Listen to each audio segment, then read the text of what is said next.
नानियों दादियों की भी over the age cultural research है। सो मैं उन लोगों के साथ बिल्कुल इत्तेफाक करती हूँ और उनके टोटके कुछ जो हैं वो बहुत लाजिम व मलजूम है। आपको याद होगा अलसी के लड्डू बनते थे, आपको याद होगा पिंजीरी खाते थे लोग। अब भी अगर लोग खाएं, अगर एतदाल के साथ, तो आपकी सेहत बन सकती है, प्रोवाइडेड कि आपका कोलेस्ट्रॉल वगैरह हाई ना हो। बच्चों को अगर बर्गर पसंद है या पिज़्ज़ा पसंद है तो एक तो उनके ऊपर एक उसकी टाइमिंग रखें कि हफ्ते में 1-2 दफ़ा, और दूसरा ये कि खुद से घर में बनाना सीखें। हमारी काफ़ी ख़वातीन हैं जो घर बेस्ड हैं, तो उसमें ये है कि अपनी एक्टिविटी लेवल्स को सही रखें। दही जो होता है उसके अंदर अगर फ्रूट डाल के ले लें तो वो भी एक अच्छा नेमुल बदल है। आजकल अब ठंड आने वाली है, आप सूप्स इस्तेमाल कर सकते हैं। दाल का सूप आप हल्का सा उसको पतला करके बना लें।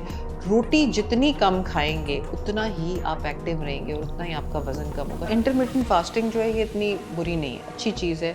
हफ्ते में 1 दिन या 2 दिन अगर कर ली जाए तो बंदा हेल्दी रहता है। अब वो वाली पोल्ट्री तो नहीं रही, दूध भी वो वाला नहीं रहा, हार्मोन्स लगाए जाते हैं ताकि किसी चीज़ की प्रोडक्शन को इंक्रीज़ किया जाए। देसी मुर्गी की तरफ चले जाएं या सब्जियों का ज़्यादा इस्तेमाल करें, फल का ज़्यादा इस्तेमाल करें।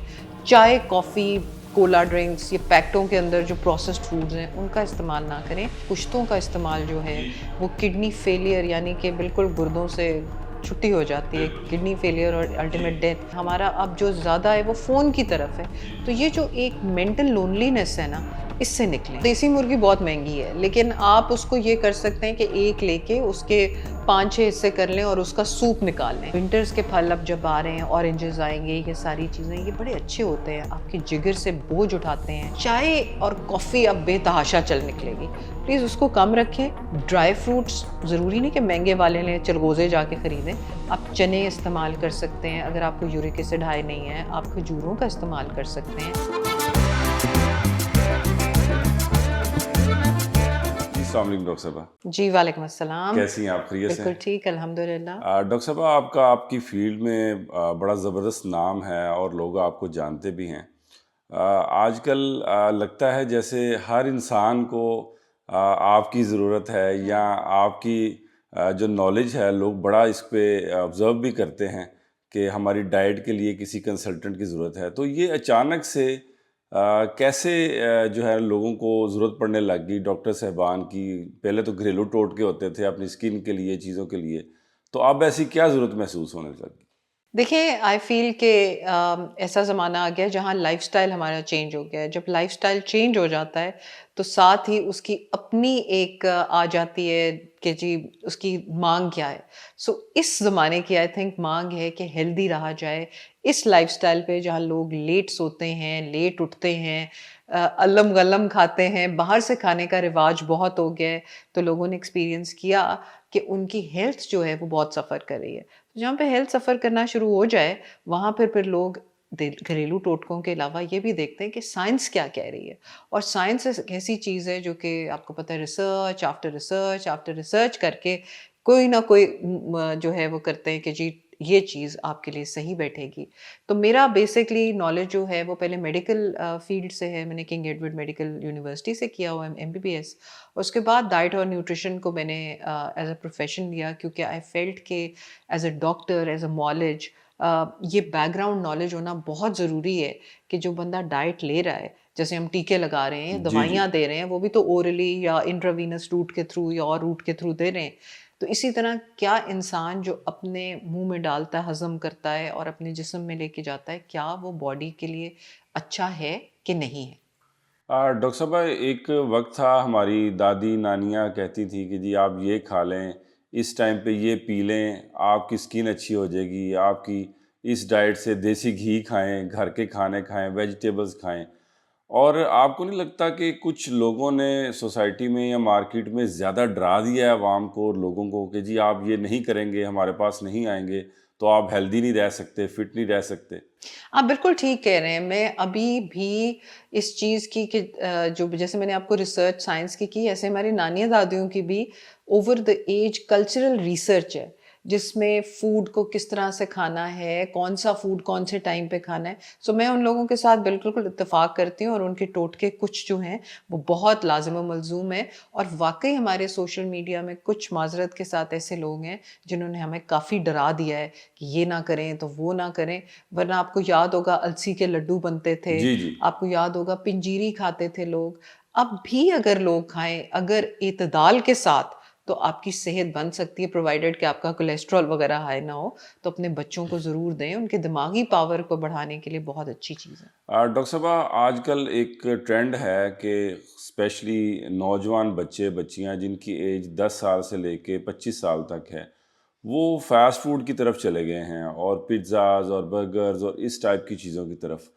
तो अब उसमें वो क्या डालते हैं, क्या पकता है, वो टेस्ट जैसा भी होता है, तो वो अपनी ऐसे बच्चे कहाँ से अपनी जो उनको उनकी बॉडी की जो नीड है बेसिकली, वो कैसे पूरी करें और उनको क्या लेना चाहिए डाइट में स्पेशली? देखिए, जैसे हम बहुत सारे फैशन ट्रेंड्स को अपना लेते हैं, ख़वातीन जो हैं वो अपनी लेसें, बटन हर जगह मैच करने जाती हैं, खूब मेहनत करती हैं। तो I think this false upon the shoulders of the parents कि वो जैसे बच्चों को अगर बर्गर पसंद है या पिज़्ज़ा पसंद है, तो एक तो उनके ऊपर एक उसकी टाइमिंग रखें कि हफ़्ते में 1-2 दफ़ा, और दूसरा ये कि खुद से घर में बनाना सीखें। हम लोग बहुत सी चीज़ें घर में बना सकते हैं, मसलन रोटी के साथ ही जो हम घर में स्टेपल फूड है हमारा, हम उसके अंदर वेजिटेबल्स, सैलेड्स और चिकन चंक्स को ग्रिल करके अगर डाल लें तो बड़ा अच्छा एक रोटी रोल बन सकता है। ज़रूरी नहीं कि हम जो है वही तरीका करें कि जी बच्चे टिंडे कद्दू इस तरह से खाएं। आप टिंडे कद्दू को स्टर फ्राई करके भी बच्चों को हुँ। चाइनीज़ में डाल के दे सकते हैं। तो इस तरह की कई चीज़ें हैं जिनका प्रेशर माँ बाप पे यस आ गया है, स्पेशली माओ पे जो होम बेस्ड कुकिंग है, कि वो इन हेल्दी चीज़ों को हेल्दी तरीके इन अनहेल्दी चीज़ों को जी। हेल्दी तरीके से बना के देना शुरू कर दें। बिल्कुल ठीक है। डॉक्टर साहब, डेली डाइट प्लान अगर मैं सिंपल सा आपसे पूछूं, वो खातून जो हाउसवाइफ है वो जिम नहीं जा सकती, वो वॉक करने नहीं जा सकती, लेकिन उन्होंने अपने बच्चों को संभालना है और घर में रहना है, और कुछ ऐसी खवातीन जो ऑब्वियसली पर्दा भी करती हैं, वो बाहर उस तरीके से नहीं आती जाती, घर में रह के वो ऐसी कौन सी एक्सरसाइजेज कर सकती हैं, कौन सी ऐसी डाइट ले सकती हैं जिनसे उनकी बॉडी भी मेंटेन रहे और उनकी जो बॉडी को जो नीड है जिस डाइट की या जिन चीज़ों की, वो पूरी हो सके? बिल्कुल, ये बड़ा पर्टिनेंट क्वेश्चन है। हमारी काफ़ी ख़वातीन हैं जो घर बेस्ड हैं, तो उसमें ये है कि अपनी एक्टिविटी लेवल्स को सही रखें। एक्टिविटी लेवल्स का मतलब है कि काम काज में एक्टिव रहें। जी। और दूसरा ये कि आमतौर पे आपके फ़ोन्स और हर चीज़ में ऐसी ऐप्स आ गई हैं जो कि आपके स्टेप काउंट वगैरह को रिकॉर्ड करती हैं। आप टीवी लगा लें, आप अपने बरामदे में या कोई भी सेहन है उसमें ज़रूर 6,000 से 10,000 स्टेप्स रोज़ के करें, ताकि आपकी बॉडी को एक मैसेज जाए कि इस बंदे ने एक्सरसाइज की है और ये इस वक्त हेल्दी होने की तरफ गामजन है, ताकि आपके खून का फ्लो बढ़े, आपका लिम्फेटिक ड्रेनेज बेहतर हो, निज़ाम हज़म बेहतर हो। आपको पता है कि सुन्नत नबवी में भी यही है कि खाने के बाद जो है थोड़ी सी चहलकदमी, 40 कदम कुछ लोग कहते हैं कि जी वो लिए जाएं। तो जाहिर है इसका यही मतलब है ना कि खाना खाते ही बैठ ना जाएं, जी। खाना खाते ही सो ना जाएं। तो ये तमाम चीज़ें बहुत नेसेसरी, अपनी एक्टिविटी का ख्याल रखें। और डाइट प्लान अगर उनके लिए किया जाए तो स्लाइस और डबल रोटी, स्लाइस ब्राउन ब्रेड, जी, जी। जो अच्छी किसी बेकरी से हो जिसमें वो सिर्फ रंग ना डाला हो, उसका वो ले सकती हैं नाश्ते पे। चाय ले सकती हैं, साथ में अंडा, अंडा प्रोटीन होता है। अगर ये ना पसंद करें तो सिर्फ घर का बना हुआ दही जो होता है उसके अंदर अगर फ्रूट डाल के ले लें तो वो भी एक अच्छा नेमुल मदल है। जौ का दलिया बहुत अच्छा है। आपको पता है कि हजूर पाक सल्लल्लाहु अलैहि सलाम। वसल्लम की जो है वो रिवायात, उनमें ये भी है कि तलबीना का बहुत जिक्र आता है जी, जी। हदीस शरीफ में। तो तलबीना जो है वो जौ से बनता है, और कहते हैं जौ जो है वो एक तो एक लाइटर ग्रेन है डाइजेस्ट होने के लिए, और दूसरा ये कि आपको ताकत दिए रखता है, सारे हुँ, दिन में एनर्जी दिए रखता हुँ, है। So that's very important. उसके बाद बीच में जो स्नैकिंग का रिवाज है ये ख़त्म कर दें। हुँ। हर वक्त खाना, हर वक्त जुगाली करते रहना सही नहीं है। लंच पे अपना लंच लाइट रखें। उसमें ये है कि सूप्स हैं, आजकल अब ठंड आने वाली है, आप सूप्स इस्तेमाल कर सकते हैं। दाल का सूप आप हल्का सा उसको पतला करके बना लें। रोटी जितनी कम खाएंगे उतना ही आप एक्टिव रहेंगे और उतना ही आपका वजन कम होगा। चावल इस्तेमाल कर लें, चावलों को उबाल के आप इस्तेमाल कर लें, सलाद लें, दही लें।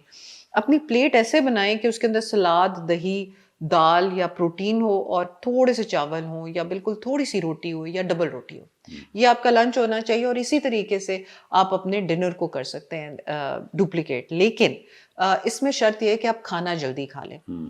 रात के 8, साढ़े 8, 9 बजे हद आप अपना खाना दुकान बंद करें और आराम से अपना फिर रेस्ट करें या चलें फिरें या बच्चों के साथ टाइम गुजारें, लेकिन फिर रात के बाद ज़्यादा ना खाएं। स्पेशली मीठा जो लोग रात को खाते हैं वो बहुत इंजूरियस हो जाता है बजाय कि वो दिन में खाते हैं, जी जी। क्योंकि दिन में आपकी बॉडी का मेटाबॉलिज्म फास्ट होता है और शाम को आहिस्ता आहिस्ता जैसे दिन ढलता है तो मेटाबॉलिज्म स्लो होना शुरू हो जाता है। बिल्कुल ठीक है डॉक्टर साहब, हम आपसे एक डाइट प्लान लेके आपकी इन बातों पे इंशाल्लाह उसको डिस्प्ले भी करेंगे ताकि लोगों को ज़्यादा से ज़्यादा आपके इस इल्म से फ़ायदा हो सके। डॉक्टर साहब, कुछ डाइट्स भी आई हुई हैं मार्केट में और लोग वो कर भी रहे हैं, जैसे यो यो डाइट है या हम उसको कीटो डाइट बोलते हैं। इनमें क्या फ़र्क है और क्या करने चाहिए, और स्पेशली ये किसी किस्म के आपके बॉडी के हार्मोन्स को डिस्टर्ब तो नहीं करते इन फ्यूचर? देखिए, कोई भी फैट डाइट हो, एक तो योजो डाइटिंग इज यूजुअली उसको कहते हैं कि जो लोग कभी डाइट करें और फिर उसके बाद फिर हत्थे से उखड़ जाएं, फिर उल्टा सीधा खाना शुरू हो जाए और फिर डाइटिंग करना शुरू हो जाए, उनको कोई ख्याल है, दैट्स योजो डाइटिंग। जी keto diet is mostly meat based diet, protein, high protein है, जी जी। उसमें कार्ब्स बहुत ही ना होने के बराबर हैं। तो ठीक है कि उस वक्त केमिकल फैट्स होते हैं, केमिकल डाइट्स होती हैं, उस वक्त ऐसा बॉडी जो है वो वज़न गिरा देती है, लेकिन उसके बाद वेट गेन बहुत ज़्यादा होता है और हम लोगों ने अपने दस्तरख्वान की तरफ वापस आना होता है। या तो फिर आप सारी उम्र वही अगर रखना चाह रहे हैं, जो कि बहुत मुश्किल है। कोई भी डाइट जो फैट डाइट्स हैं, किसी एक जो है उसके ऊपर प्रोटीन हो या कार्बोहाइड्रेट हो, उसके ऊपर चिपक के नहीं रहा जा सकता। सो कीटो जो है बिल्कुल लो कार्ब डाइट, यानी कि इसमें चावल, रोटी वगैरह बंद है, आपको पता है। प्रोटीन और बहुत ज़्यादा फैट का इस्तेमाल है, लोग देसी घी इस्तेमाल कर रहे हैं, लोग कोकोनट ऑयल इस्तेमाल कर रहे हैं। इट इज़ इसी तरह एटकिन्स हाई प्रोटीन है, जिसका मैंने पहले जिक्र किया है, वो हाई प्रोटीन एटकिन कहलाती है। सो द थिंग इज़ कि ये करनी बहुत मुश्किल है, तो इसलिए क्लीन ईटिंग करें, स्मार्ट ईटिंग करें, सही टाइम पे अपने आप को फीड करें और अपनी ग़िज़ा के बारे में जानिए कि आप जो खाने लगे हैं वो आपको सूट कर रहा है कि नहीं। हर ज़ैद बकर को जो सूट करता है वो ज़रूरी नहीं कि आपकी बॉडी आपको को सूट सूट करें। करे। इसलिए अपनी बॉडी को जानिए, पढ़िए और उस पर खुद से भी रिसर्च करें, अपनी फूड डायरी बनाएं। देखें कि कौन सी ऐसी चीज़ है जो आपको ब्लोट कर देती है या आपको बदहज़मी देती है। जैसे फॉर इंस्टेंस अमरूद मुझे हज़म नहीं होता, बहुत से लोग अमरूद खाते हैं और वो ठीक भी रहते हैं। तो ऐसे आप डॉक्टर को खुद भी बता सकते हैं। जैसे मेरे कई पेशेंट्स जो हैं वो बताते हैं कि मैम आपने डाइट में खीरा दिया है तो मुझे खीरा हज़म नहीं होता। तो देन आई अंडरस्टैंड कि ये बंदा, इसलिए अपने आप को पढ़ें, अपने आप को जांचें और अपने मुताबिक डाइट करें सही टाइम पे। बिल्कुल ठीक है डॉक्टर साहब, कुछ लोग ऐसे हैं जो वो समझते हैं कि वो फास्टिंग करें और तकरीबन 18 घंटों की वो खाती कुछ नहीं है। 18 घंटे का एक साइकिल चलता है, 18 घंटे के बाद खाते हैं। अच्छा, वो फिर सारे दिन की बॉडी, ज़ाहिर बात है अगर वो वर्किंग लेडी है या कोई बंदा जो बाहर काम कर रहा है, वो बॉडी भी लेथार्जिक सी रहती है, लेकिन वो उस पे होते हैं कि जी मैंने 18 घंटे से कुछ नहीं खाया, बड़े फ़ख्र से बता रहे होते हैं। तो ये तरीक़ाकार ठीक है डाइट का, या उन्हें कुछ और भी करना चाहिए साथ? देखिए, इंटरमिटेंट फास्टिंग जो है ये इतनी बुरी नहीं है, अच्छी चीज़ है।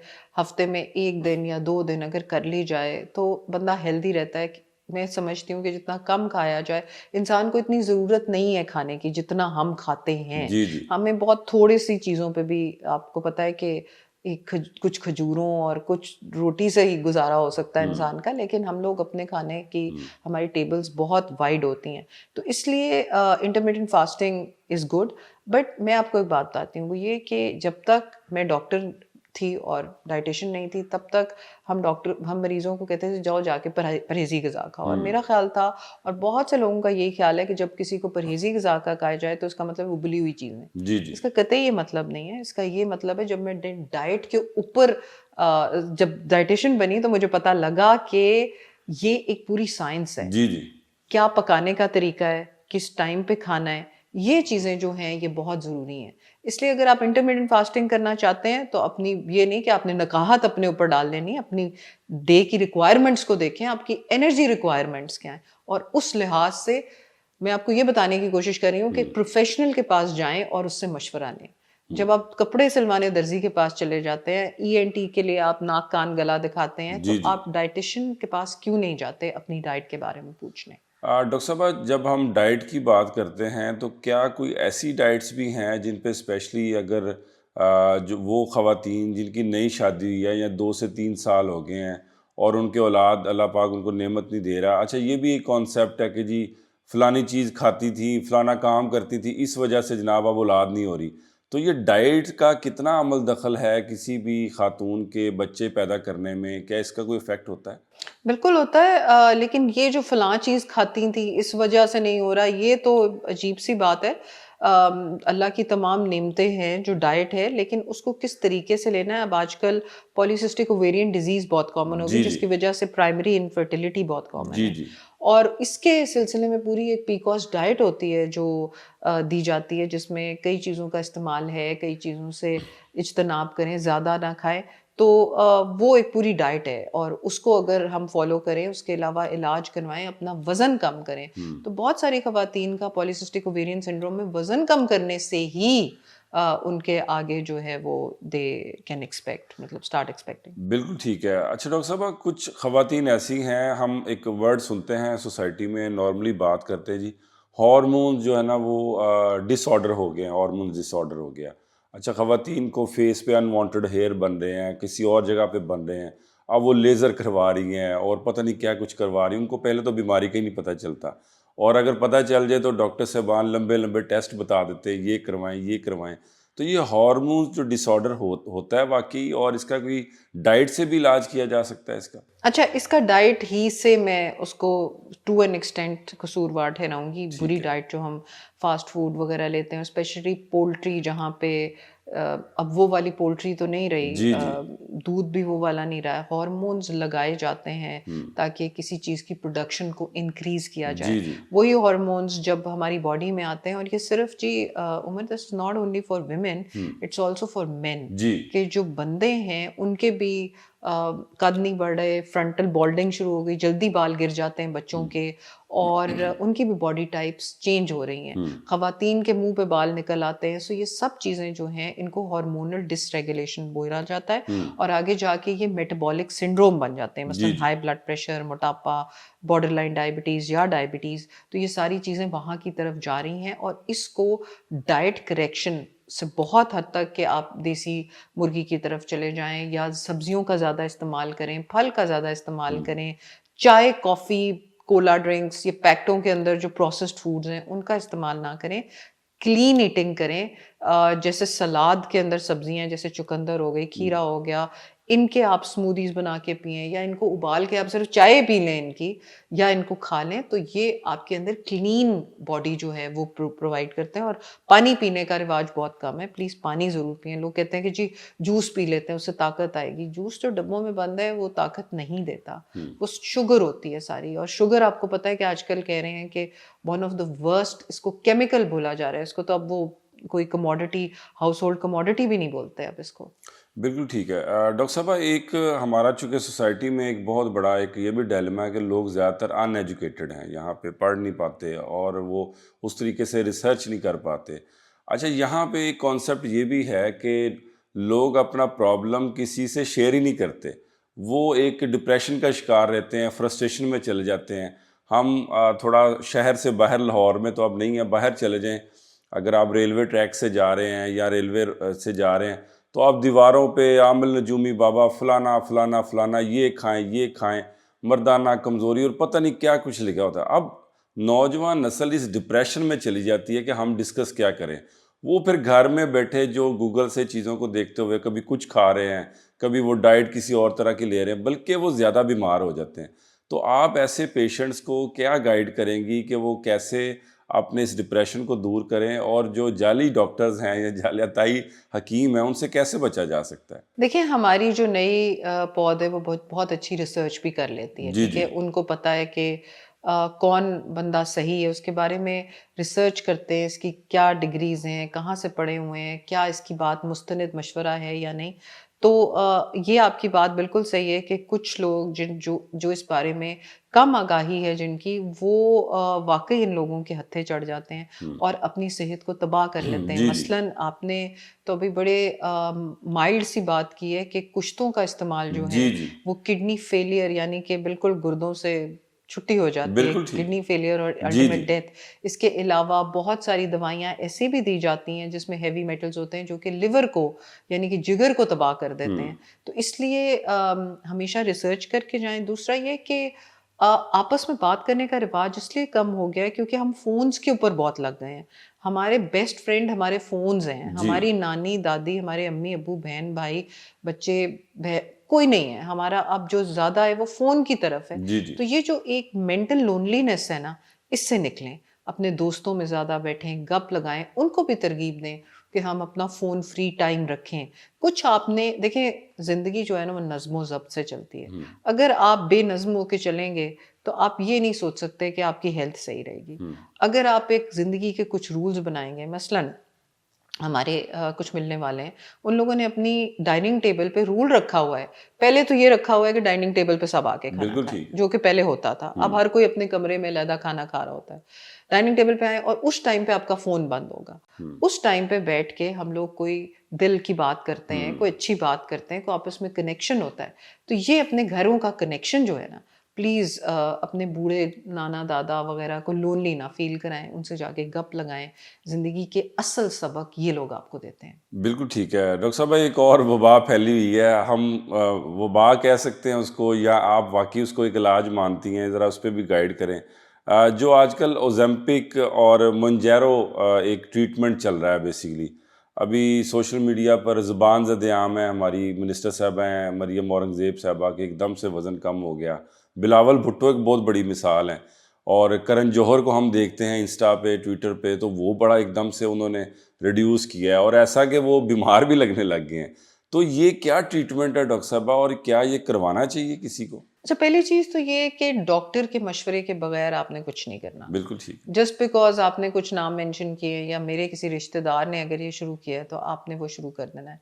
हमारे क्लिनिक में मंजारो लगाया जा रहा है। हम ओज़ेम्पिक की मैं इतनी फ़ैन नहीं हूँ क्योंकि ओज़ेम्पिक के बारे में काफ़ी उल्टी-सीधी बातें आई हैं। मंजारो से पहले हम पेशेंट्स को इवैल्यूएट करते हैं। ये उन लोगों के लिए बहुत अच्छा है जिनको पॉलीसिस्टिक ओवेरियन सिंड्रोम है, जो डायबिटीज़ का शिकार हैं, जो 5-5, 6-6 मेडिसिन्स ब्लड प्रेशर की ले रहे हैं, जिनका हाई कोलेस्ट्रॉल है या जो वैसे मोटापे का शिकार है, मेटाबॉलिक सिंड्रोम का, तो ऐसे लोगों को तो बहुत फ़ायदा होता है और उनके लिए मैं उनको ये बताती हूँ कि आपने अब इसको लाइफ़ लॉन्ग नहीं लगाना, हुँ। हम आपको थोड़ा-सा टीके लगाएँगे और उसके बाद आपको वो विल पावर अपने अंदर ले आनी चाहिए कि पहले अगर आपके 10 किलो गिर गए हैं, तो अब आप खुद से उसको टेक ओवर कर लें और मेरे पेशेंट्स उसको टेक ओवर करते हैं और बहुत सी दवाइयाँ जिसको कहते हैं मगरों ले जाती हैं जी, उनकी, जी। जो कि आई फ़ील कि I am a doctor and but still I do say कि दवाइयाँ कम से कम खाएँ, after all they are chemicals. तो जितना आप डाइट को अपना इलाज जो कहते हैं बिल-ग़िज़ा वो करेंगे, वो ही बेहतर होएगा। तो बहुत से लोगों को फ़ायदा भी हो रहा है, लेकिन जो लोग इसको अब्यूज़ कर रहे हैं ना उमर, हुँ। जिन लोगों ने लगाया फिर 2.5 से 5, 5 से 7.5 फ़ौरन-फ़ौरन गए हैं, उनको ज़म्पिक फेसिस होगी, इसको हुँ। ज़म्पिक फेसिस जी, बोलते हैं, जी। जो कि पूरा एक कॉस्मेटोलॉजी का एरिया आ जाता है। तो वहाँ पे आपने इसीलिए डॉक्टर के पास जाएँ, डॉक्टर उसको डोज़ को टाइट्रेट करेगा, आपकी हाल देख के कि आप कैसे लग रहे हैं, आप तबीयत कैसा फ़ील कर रहे हैं, जी, आपके जी। टेस्ट की नज़र में। सो इसको साइंटिफिकली हैंडल करना है, ये नहीं कि इसको ये कोई बहुत खिलौना है जिससे खेल रहे हैं आप। आफ्टर ऑल आपकी हेल्थ है एट द एंड। बिल्कुल ठीक है।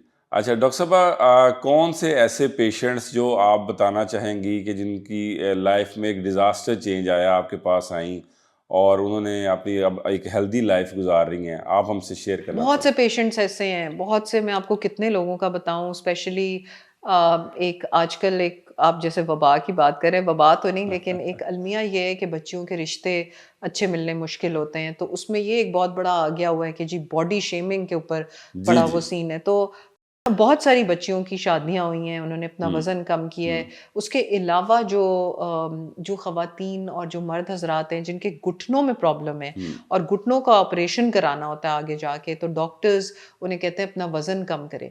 तो कई लोगों के बेहतर हो गए घुटने और ऑपरेशन तक बात नहीं पहुँची, या जिन्होंने ऑपरेशन कराना था, उन्होंने ऑपरेशन से पहले वज़न गिराया तो उनके अच्छे कामयाब ऑपरेशंस हुए। इसके अलावा वो ख़वातीन जो सबसे मज़ा तब आता है उमर, जो कंसीव करना चाह रही होती हैं और वो जब वज़न कम करती हैं और उनको अल्लाह ताला की औलाद वाली नेमत जी, जी। वाले से वो मुस्तफ़ीद होती हैं, तो वो एक बहुत बड़ी एक विनिंग होती है। पिछले दिनों से मेरे पास हम जो मंजारों के कर रहे हैं शॉट्स, उसमें बहुत सारे ऐसे पेशेंट्स आ रहे हैं जिनकी 4-4, 5-5 ब्लड प्रेशर की दवाइयाँ थी और अब वो सिर्फ़ 1 या 2 पे आ गए हैं।